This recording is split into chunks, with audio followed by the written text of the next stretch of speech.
tous et merci d'être avec nous pour le journal de l'économie. On commence avec les prévisions de Standard & Poor's pour le Maroc. L'agence de notation maintient la note du royaume inchangée. Elle justifiait la confirmation de cette note par la stabilité politique du Maroc ainsi que l'évolution favorable des déficits jumeaux soutenus par la réforme des finances publiques. Standard & Poor's estime que la croissance devrait reprendre. Le PIB devrait progresser de 5% en 2007. Quant au déficit courant, il est prévu qu'il tombe à 2,5% du PIB. Le gouvernement pourra donc atteindre son objectif de ramener le déficit budgétaire à un peu plus de 3% du PIB d'ici 2017. Des prévisions moins optimistes pour l'économie mondiale, celle de David Cameron, le Premier ministre britannique. Pour lui, tous les voyants sont au rouge, comme lors de la crise financière en 2008. Il redoute d'ailleurs une nouvelle crise mondiale dans un contexte d'instabilité et d'incertitude nourrie par des crises comme l'épidémie d'Ebola, l'Ukraine ou encore la Syrie. Je vous propose d'écouter le Premier ministre britannique. En ce qui concerne la croissance, l'an dernier, cette année et l'année prochaine, la Grande-Bretagne et les États-Unis sont en tête de peloton. Pourtant, il est également clair que la croissance est en train de stagner dans la zone euro, que le commerce mondial ne se développe pas, que les anciennes économies à croissance rapide ralentissent, même le Japon vient d'entrer en récession. Cela montre qu'il est plus important que jamais de nous tenir à notre plan économique à long terme. Une visite à visée économique. François Hollande est en Australie. C'est la première fois qu'un chef d'État français s'y rend pour une visite officielle. François Hollande est rapidement entré dans le vif du sujet devant les milieux d'affaires australiens. Il a vanté les entreprises françaises et tout particulièrement Arianespace.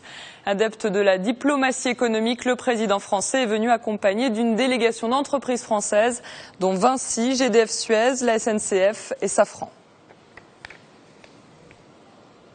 Et dans la foulée du sommet du G20 à Brisbane, l'Australie reçoit plusieurs visites de haut rang. Le Premier ministre indien est également en Australie aujourd'hui.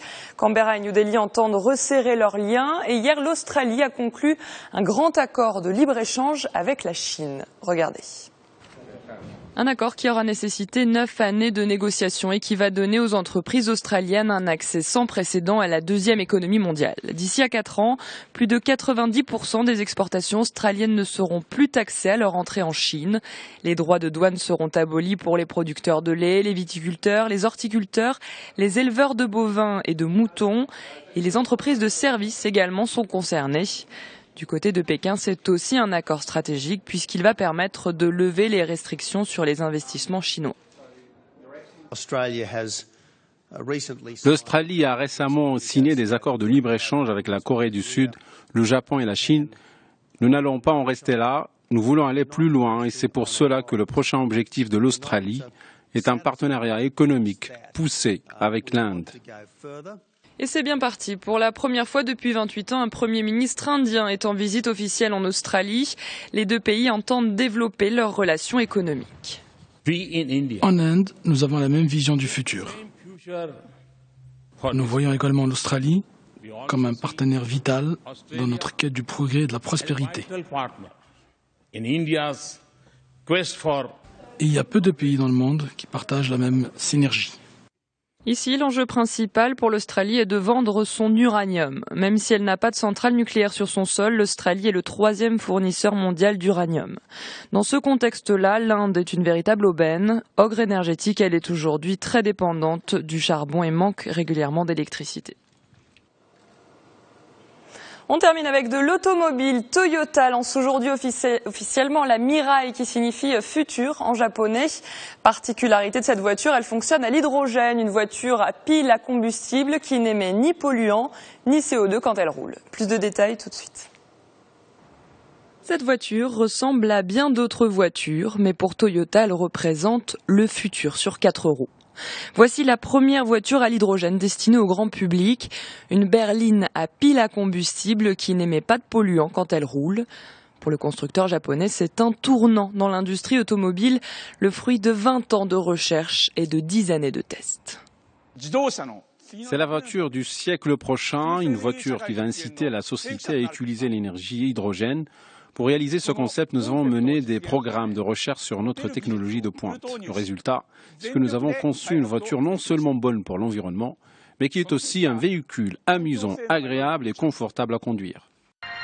Contrairement à une voiture électrique, la recharge d'un véhicule à l'hydrogène ne prend que quelques minutes. La Mirai peut voyager 650 km avec un seul plein effectué en 3 minutes.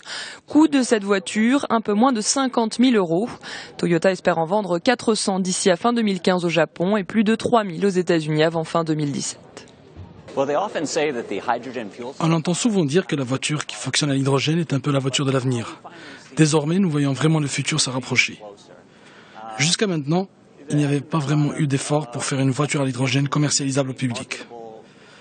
Mais Toyota fait un pas dans cette direction. C'est quelque chose de nouveau. Mais pour pouvoir recharger sa voiture, il faut des stations spécialisées. Le Japon n'en compte pour l'instant que 41. Le constructeur nippon investit actuellement dans des stations service à hydrogène en Californie et dans des pays d'Europe du Nord. Voilà pour l'actualité économique. Je vous souhaite une très bonne soirée sur Média TV.